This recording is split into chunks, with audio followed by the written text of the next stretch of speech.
Hello friends, welcome to smile talk paramedical channel. Friends, ಕೆ ವತಿಯಿಂದ verification slip download ಮಾಡಲಿಕ್ಕೆ ಲಿಂಕನ್ನು ಅಪ್ಡೇಟ್ ಮಾಡಲಾಗಿದೆ.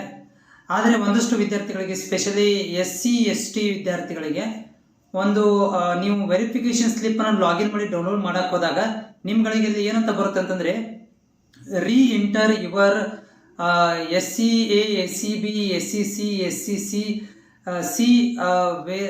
RD ನಂಬರ್ ಅಂತ ಬರ್ತಾ ಇದೆ.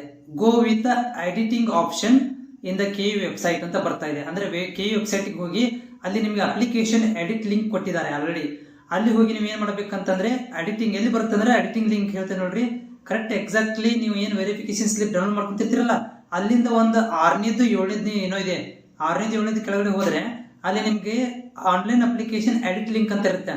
ಅದಕ್ಕೆ ನೀವು ಕ್ಲಿಕ್ ಮಾಡಿಕೊಂಡು ಮತ್ತೊಂದು ಸಲ ನೀವು RD ನಂಬರ್ ಹಾಕಬೇಕು. ನಿಮ್ಮ ಕಾಸ್ಟ್ ಸರ್ಟಿಫಿಕೇಟ್ ಇದು RD ನಂಬರನ್ನು ಹಾಕಬೇಕಾಗತ್ತೆ.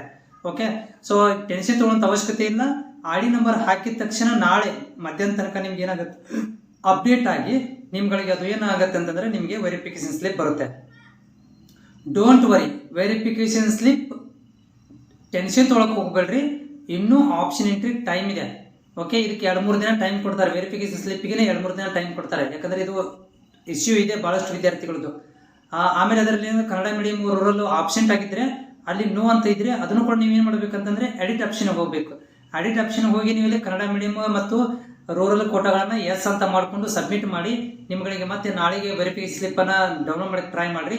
ಆಗತ್ತೆ, ಟೆನ್ಷನ್ ಮಾತ್ರ ತೊಗೊಳಕ್ಕೆ ಹೋಗ್ಬೇಡ್ರಿ. ಆಗತ್ತೆ ಅಂದರೆ ಆಗತ್ತೆ, ಬಟ್ ಎಡಿಟ್ ಮಾಡಿರಿ. ಇನ್ನೊಂದ್ಸಲ ಎಡಿಟ್ ಮಾಡ್ಕೊಂಡು ಸಬ್ಮಿಟ್ ಮಾಡಿರಿ. ಆಮೇಲೆ ಕೇದವರು ಏನಾಗುತ್ತೆ ಅಂದರೆ ಬಗ್ಸ್ಗಳನ್ನು ಇರ್ತಾವಲ್ರಿ, ಎಡಿಟ್ ಮಾಡ್ತಿರ್ತಾರೆ, ಅಂದರೆ ಅಪ್ಡೇಟ್ ಮಾಡ್ತಿರ್ತಾರೆ, ಟೆಕ್ನಿಕಲ್ ಪ್ರಾಬ್ಲಮ್ಗಳನ್ನ ಎಡಿಟ್ ಮಾಡ್ತಿರ್ತಾರೆ. ಹೀಗಾಗಿ ಅದು ಚೇಂಜಸ್ ಆಗುತ್ತೆ. ಓಕೆ, ಎಲ್ಲರೂ ಭಾಳ ಜನದಾಗಿದೆ, ನಿಮ್ದು ಒಬ್ಬರದೇ ಅಂತಲ್ಲ, ಭಾಳ ಜನದಾಗಿದೆ. ಸೊ ಅದನ್ನು ಎಡಿಟ್ ಮಾಡೋದನ್ನ ಮರಿಬೇಡಿ. ಎಡಿಟ್ ಮಾಡಿಕೊಂಡು ನೀವು ಏನು ಮಾಡಿರಿ ಅಂತಂದರೆ ಸಬ್ಮಿಟ್ ಮಾಡಿರಿ.